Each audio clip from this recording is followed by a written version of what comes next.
welcome back to my channel. Thank you guys for joining my channel.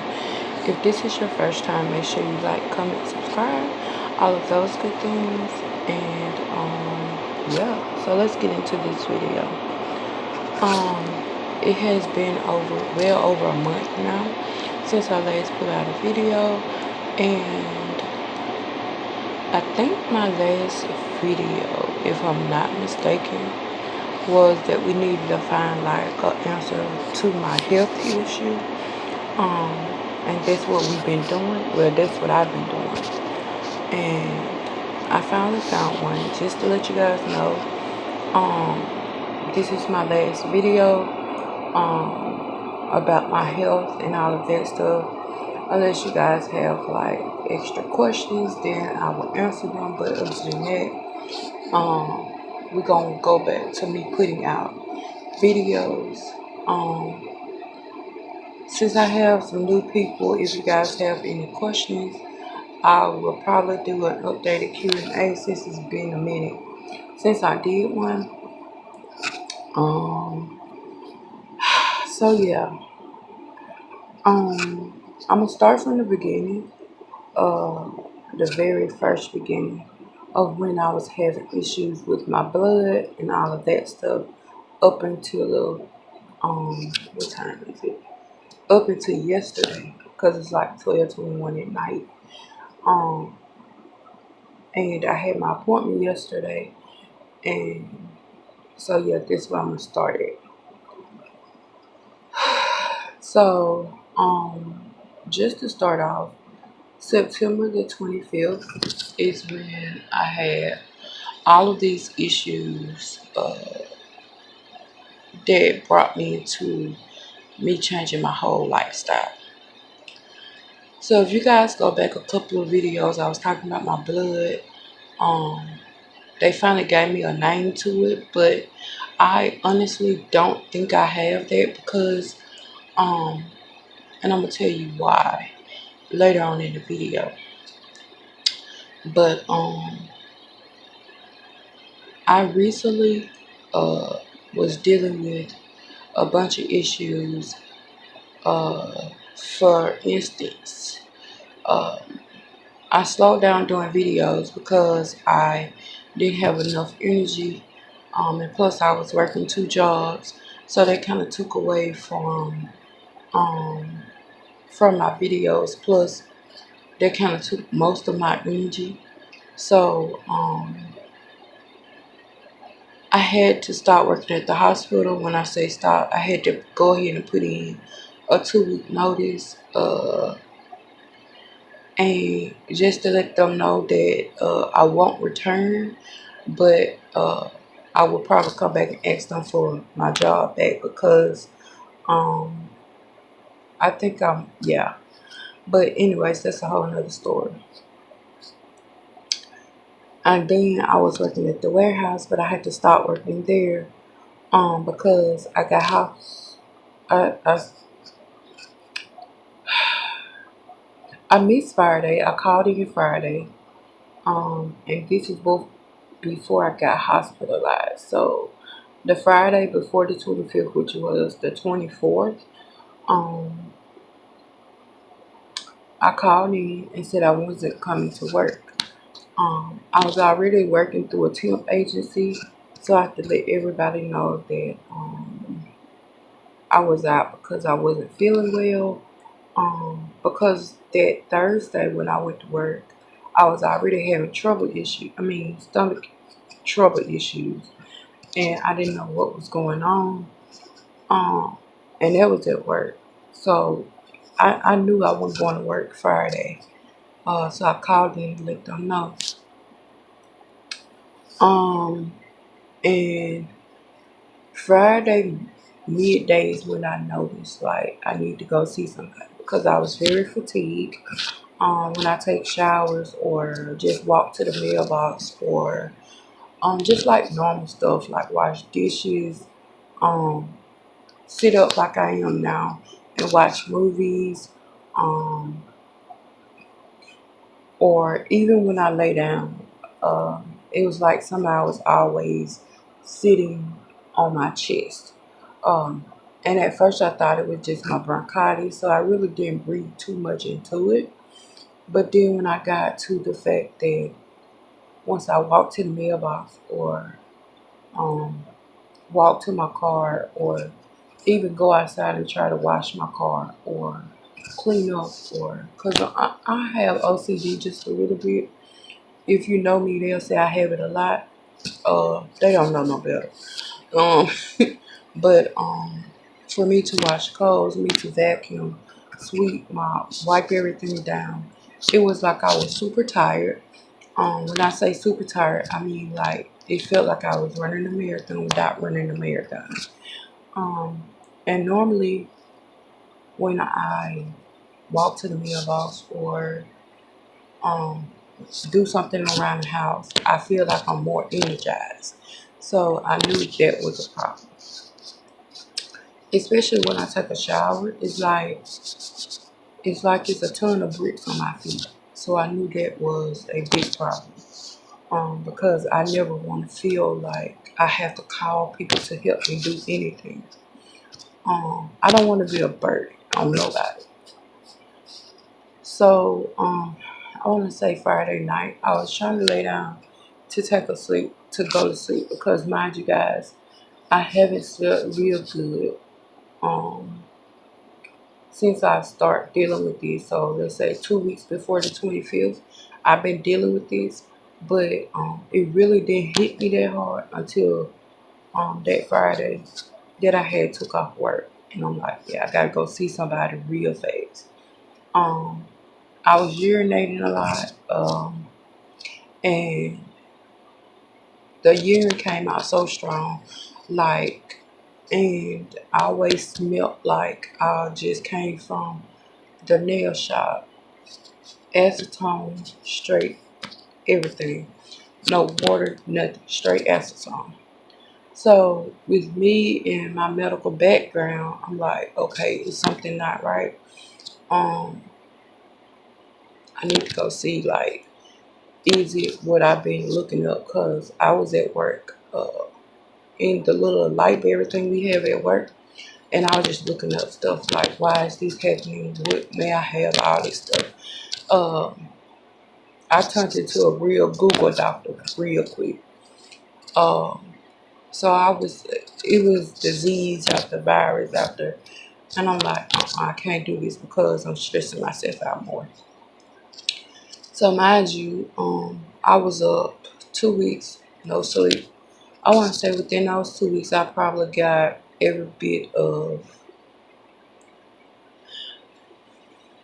not even a good 24 hours sleep because I sleep like 30 minutes here, 30 minutes there. Then I be up all night. And then the next morning, I probably sleep 30 minutes and then I go to work, which wasn't that healthy because I'm on my feet. I'm at the warehouse and you constantly have to move. You have to stay alert because there's forklifts around. They had to take me off the forklift because um, I told them like I don't get much sleep, and when you're on the forklift, you have to be alert. You know what I'm saying? Like it's a lot of stuff you had to do, and I wasn't, and I felt like I I would put the company in jeopardy. Somebody will sue the company because I wasn't getting the ample amount of sleep. So I just had to let them know like I can't do it anymore with the forklift. So they took me off the forklift because I wasn't getting the amount of sleep. I wasn't eating, and when I say I wasn't eating, I was drinking more water than I was eating. Um, and I noticed to this day, I noticed like when I did eat something, I get full like super fast. Um, I was losing weight really fast, and so yeah. So from I want to say from the time I noticed I was getting sick, which is like 2 weeks, till today, I have lost exactly 76 pounds without even trying. But I'm kind of happy that I lost that much. But as to what the doctors say, it's not good to lose that much. So especially with what I have. So now down to what I have. Um, I have what you call a diabetic ketoacidosis, and it's basically where your blood turns into acid and started eating you. Your blood started killing your organs from the inside out. So, and that's the reason why I was so tired. I was drinking a lot of water. I was urinating a lot because it started working on my liver first. That was the first thing to go. Um, and my liver was dumping a whole bunch of sugar into my bloodstream. So, and without me not eating, that was making it worse. So when I did eat, and I remember the last thing I ate was spaghetti, and I only ate like 3 bites in it, and I was full. So that gave my blood the energy it needed to actually kill my organs. Okay, so um,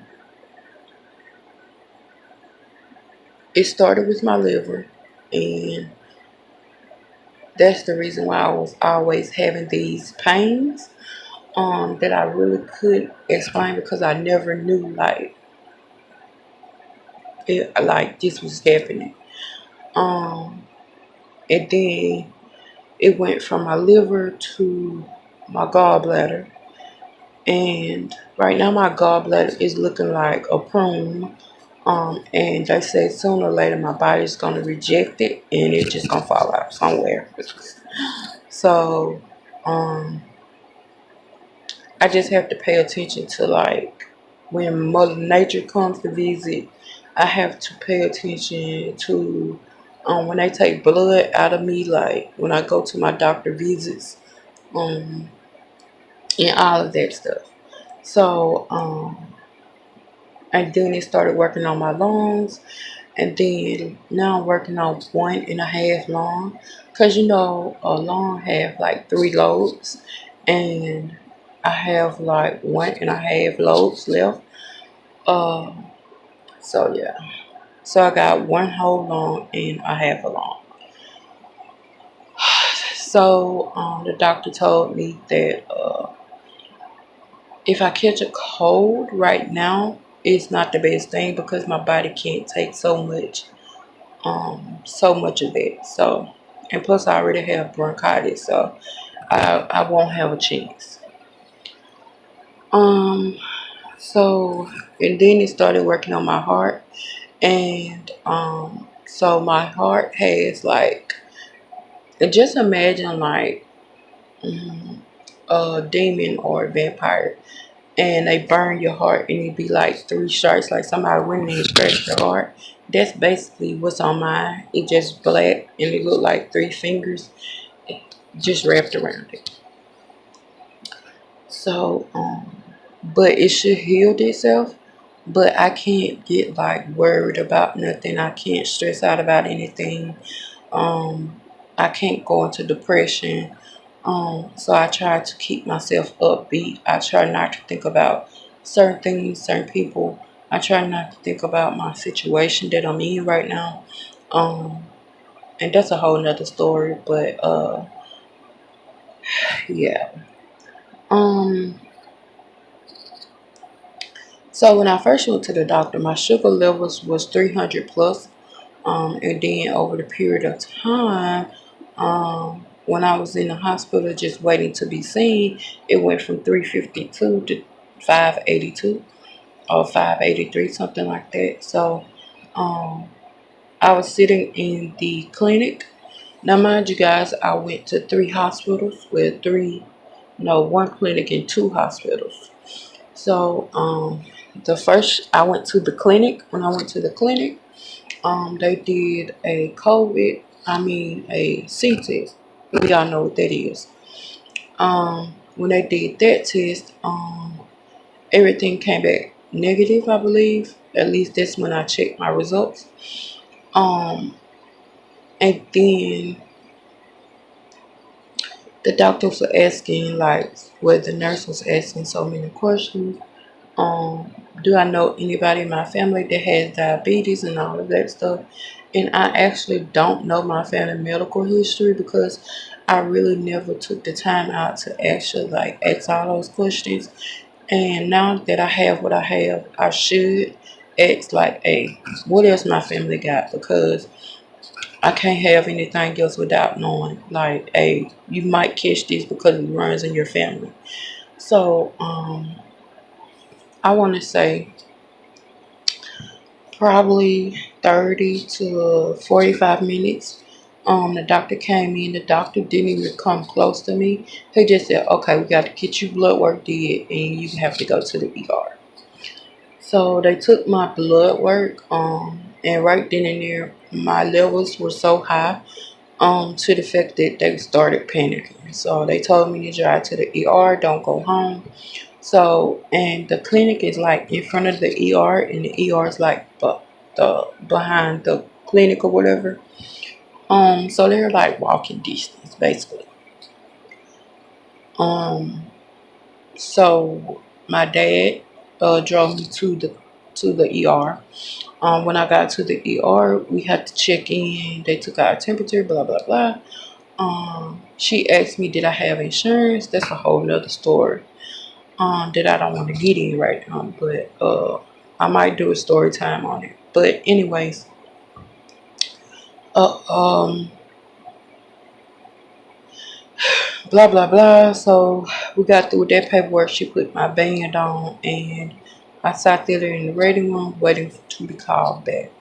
When I got back to the back room, they started hooking me up to IVs. They put me on a heart monitor.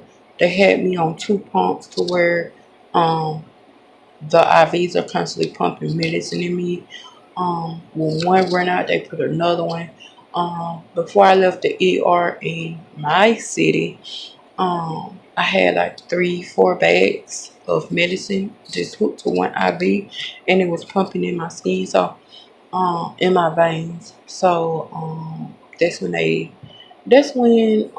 doctor came in, and the doctor was like so like touchy feely, like um he was talking to me like he was getting ready to hurt my feelings.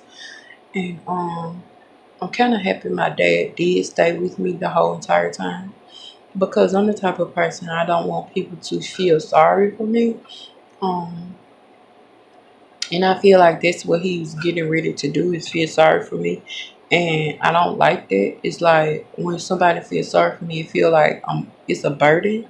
So I don't know. I'm not gonna say I was raised up that way because they always taught me if you need help, ask for it. But I don't know. That's just the way I am. I just hate when people feel sorry because I feel like it's a burden. But anyway, he told me if I have waited 3 more days, uh, um, my parents will probably uh be making funeral arrangements. So I would not wake up. And in the back of my mind, thinking to myself, like, I didn't want to come to the ER. I should have waited. I should have did this and I should have did that. But now that I look back on it, I'm glad that I went because I still feel like I have like a lot of stuff to do. I still have a bucket list I have yet to start. So, and I didn't want to feel like I'm just giving up. But I did have days where I did feel like I was giving up because okay, I'll just get to that a little later. So, um I stayed in that ER for about 4, 5 hours. And then he came back and told me that they didn't have a room because I had to go to the ICU. So, um, they switched me to a whole nother city. That was like 45 minutes from my house. It was like 10 to 20 minutes from my dad's job, which was great because it's right around the corner of the street, down the road. You get what I'm saying? So if anything bad happens, they'll call him and he'll be right there. So by ambulance, they took me to a whole nother hospital in a whole nother city. And I just felt like my life is changing for the worst. That's the way I feel. Even though I knew like this is something I needed to do, it just felt like I was giving up. Um, so I went to this other ER. I was in the ICU and I hated it because people was constantly watching you. I couldn't turn off the TV because they couldn't see in the room. I had to like push a button to let them know I had to go to the restroom. When I first got there, they was hooking me up to more monitors, another pump, so I would have exactly 4 pumps on me, plus a lot of fluids, a lot of insulin. Um, I did have my hospital statements to where they broke down how much medicine they gave me. From insulin, I had 40 units plus that 20. So there was like 60 units of insulin. It was two different types of insulin. And then they gave me potassium chloride, and I had like 15 to 16 units of that. And then they gave me liquid foods, and I had like 3 or 4 units of that because, mind you, I wasn't eating. I was just drinking water. Um, and then they gave me something else to flush out the calcium because I had so many calcium built up. If I wasn't drinking water, I was drinking milk. And when I say I was drinking milk, I went from pints to gallons, and that's the only way I felt better if I drank like milk. And milk has a lot of sugar.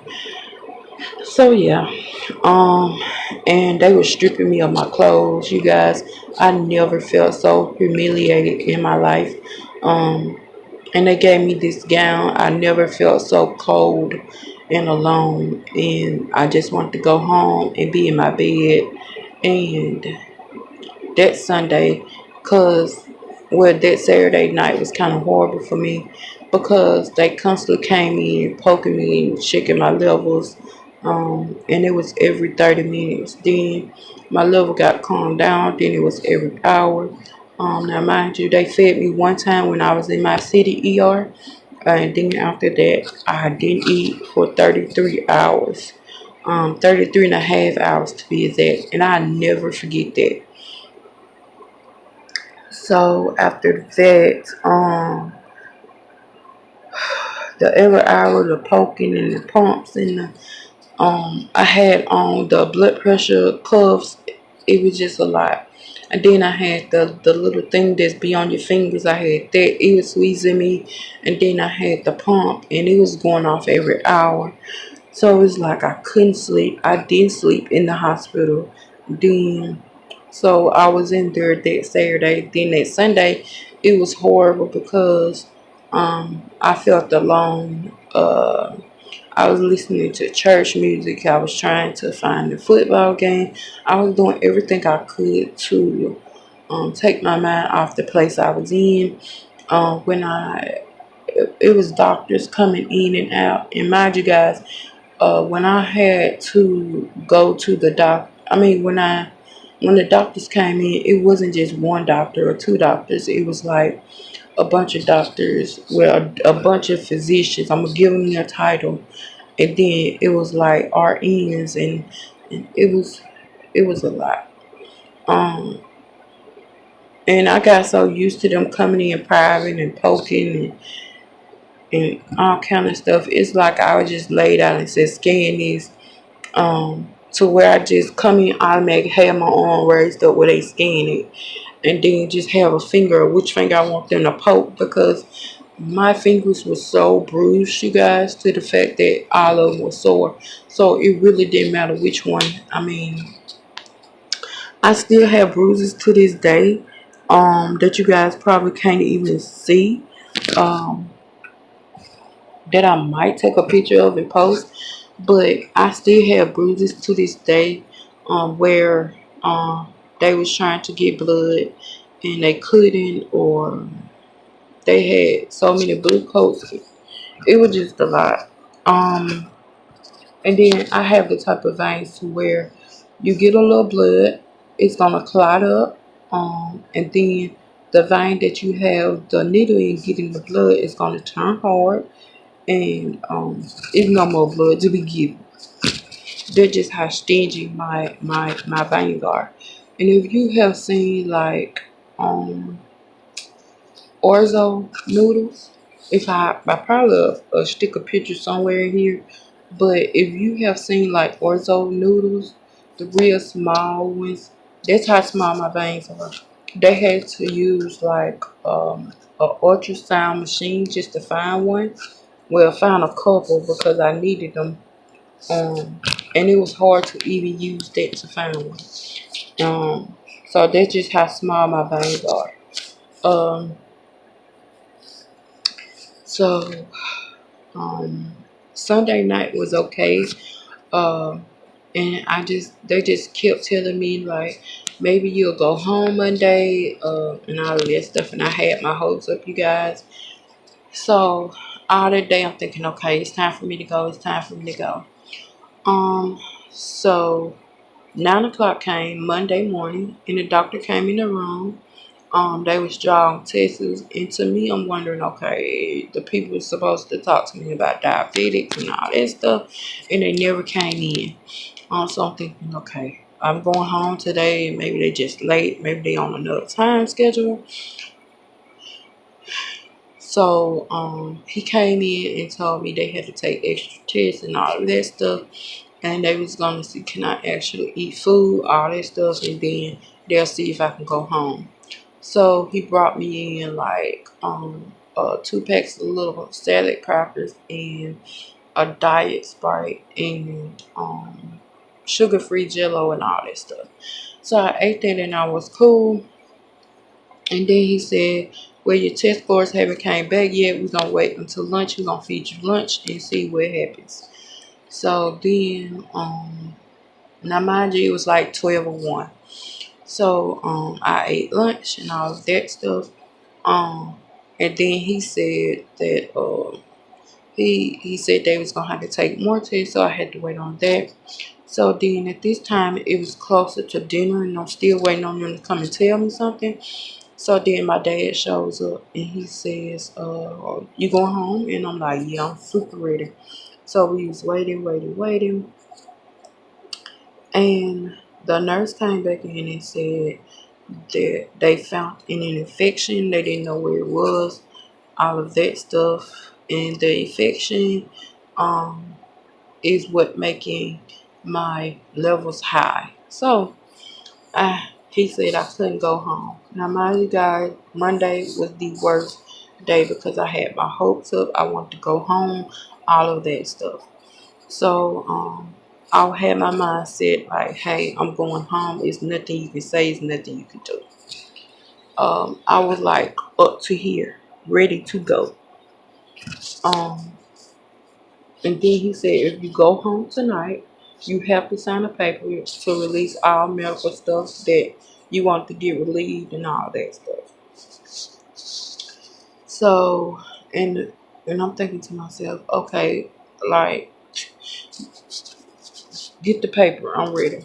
So, he was constantly talking like, if you go home, um, you may not wake up in the morning, and that's me leaving is what kind of scared me a little bit because I'm like, okay, um, my family, like, I can't leave my family. And I know my dad, he's already taking it hard because I was already, like, it's, like, when I get sick, you guys, I get sick. Um, and it was already scary because I already have bronchitis, so that would make it worse. Um, And you guys, it was crazy because my feelings was hurt because I had my hopes up like I'm going home. That's it. And I never been like so cold and so alone and like constantly being watched. So they it's like he said I'm gonna go get the paper, but I really want you to stay. Um so he walked out the room and then my dad said, I really want you to stay. Um, so I stayed. Um, ooh, don't cry, don't cry, don't cry, don't be a punk. So I stayed because I seen in his eyes like he didn't want to lose me, and plus I'm still young. So yeah, so I stayed. He said stay one more night, and then after that I'll come and get you, and you can go home. But I really want you to stay because it doesn't make sense for you to get this far and then for you to go home and everything go revert back. It's just a waste of money. So I stayed. They didn't poke on me that much. That night, they poked on me probably 3 times, and it was like once every hour, no, 30 minutes, and then at 30 minutes it was good. Then it turned into an hour, and this hour it was real low. So then it went from every hour to every 4 hours, and I was happy about that because I got probably 20 to 25 minutes of sleep, and I needed that. So Tuesday came. I was going home. Then when they tried to come in and feed me breakfast, but I really didn't want breakfast because I was ready to go home. Okay, it's over with. Let's go. So Tuesday morning came. He said they can't release me because my potassium was too low. So they gave me these big old potassium chloride pills. I had to take 2 that morning, and then they gave me another 2 to take at 2 o'clock. Now mind you guys, I had to wait till the doctor came in, and then it was a lot of diabetic people coming in, talk to me and all that stuff. And then around about 10:30ish, 11 o'clock, that's when I'm like, okay, I'm calling my dad to come and get me. So around about 12:45, I got released. Um, and everything was low, like everything was normal. So when I got out the hospital, I was headed home. No, I was headed to pick up my insulin and all of that stuff. Um, and yeah, I was headed home to pick up my insulin and all of that stuff. And yeah, it spiked again. It was like 266. So I'm like, okay, if I get something to eat, take my insulin, then I won't have to worry about it. So then I did all of that. I went to pay a bill, of course. And then I went home to pick up my mom so I could go get my other medicine because I still had to take antibiotics. So I went to do that, and then I felt like, okay, it's I can feel it's getting higher and higher. So then I checked it again. It went from 266 to like 305. And I was like, okay, something's not right. So I got out the sun. I went home. I ate a salad. Now, mind you guys, I did eat like a chicken sandwich from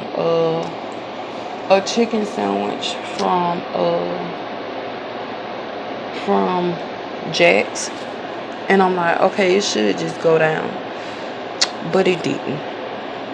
So I got home, ate a salad, took my medicine, all of that stuff, took a shower, calmed down, got out the sun, and it finally went back down to like 95, and I was super happy. Um, so yeah, so like I said, I've been dealing with that for 2 weeks. So I went to the diabetic center yesterday because I had an appointment. Everything looked straight. I have a trainer to go back to exercising place, which is amazing because I need to go to the gym. I'm gonna show you guys my kit that they give me when I go to the diabetic center. Um, they give me 300 of the lancets that go, the little needles that goes into the monitor, and then the little blood strips. They give me like 200 or 300 of those, and then the syringes they give me like 200. And I'm responsible for my insulin, and I take the 70/30 or the 30/70, whichever one. Um, which is like the fast acting insulin. So so yeah, all my numbers are good. I just have to eat more because you guys, I eat at like 7:30, maybe 8:30 ish, and then I don't eat again until like 5:36, and that's real bad because my body is thinking like, okay, she's not eating, so for me to empty more sugar into her bloodstream, and I don't need that. Um, so I'm gonna show you guys uh this little kit that I use, and plus I'm gonna show you guys what the doctor gave me. So give me 1 second, let me grab that, and then I'll be back with you guys. So if you guys pay attention, okay, well that don't belong in there, but I do have this little pouch that I got from CVS, and in this pouch I have like cotton balls that I use, but I really don't use them like that. And I'm really doing this with the bad hand. And then in this one, I have like my syringes, and of course I use the these syringes, of course, the 516 inch length, the 1cc, the 30 gauge. I use those. There, stick that back in there. Then of course, well, anytime now, girl. Well, hold on, you guys. So I use this, of course. This is my pouch that I take and put in my purse. Of course I have to use these. Of course, I use these even before I found out I had sugar. I got these from Dollar Tree. And they work miracles. They're thicker. So yeah, I use these. I need to get some more. And then I have this monitor that they gave me. This to track it. Then of course I have my needle, my pen for it. And this thing hurt if you don't constantly change it out. And sometimes I forget that I done changed it and I threw away a new needle, and I hate that. And this is the insulin that that I am that I well, come on, you gonna focus or not? This is the insulin that I use. Um so yeah, it's the 70/30. And then this of course is the little test strips.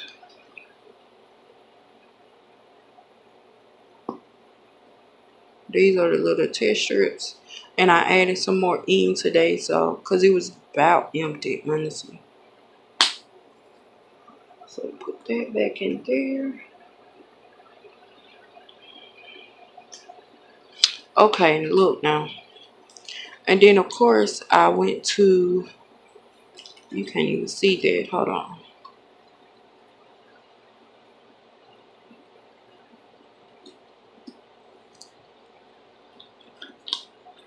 So of course I had went to CVS and I had bought um these little purple ones. Let's see, can I get one of them out? I had bought one of these little purple, pink ones, whatever color. And yeah. So you just take off the little round tab, and then your needle is inside. Um so that's that. So of course I'm gonna fix that back. But of course they give you, well, of course they give you a bunch of needles just for your insulin. And this is all for 3 months. And then they give you like these, which is more test strips. And then of course they give you these, which are the little needles I had at first when I first got out the hospital, but I ran out of them and I went to CVS and bought my own. But they did like give me my money back. So, but they did give me enough of these this time. And if I'm not mistaken, they gave me like 300 of them because I got these two and then I have this one. So yeah, that's 300 of those. Um, and the only thing that I'm responsible for is uh, the insulin, which is not that much. It's like 20 to $25 over the counter. So, but I do, these right here are the syringes that I have in my package already, within my pouch already. So yeah. So with that being said, hold on. So with that being said, I just want to thank you guys for joining my channel. I am finna to try to get some sleep because I have to get up early to do a little FaceTime with my trainer, of course. And yeah, and I'll let you guys know how that goes because I really start training on Monday. We just trying to get my goals and stuff that I want to do and when I want to meet those goals. So yeah, and then we have to work on a meal plan. So I have a lot to do tomorrow. And then plus I want to work some more on my video list because I don't like it where is it. So yeah, so I'm gonna try to put this video out Wednesday, but I'm praying that I can get it out Monday to you guys. Just pray that I can get it out Monday. So yeah, thank you guys for stopping by. I know it's super long. If you made it this far, let me know. Put a red heart in the comments, or just say hi or anything. But anyway, that's all I have for you guys. You guys have a great night, a great morning, a great day whenever you're watching this. And always remember, just be great for yourself. Listen to your body. It's only one you. And if you don't keep you up, nobody else will. So, I'll see you guys in my next video. Peace out, guys.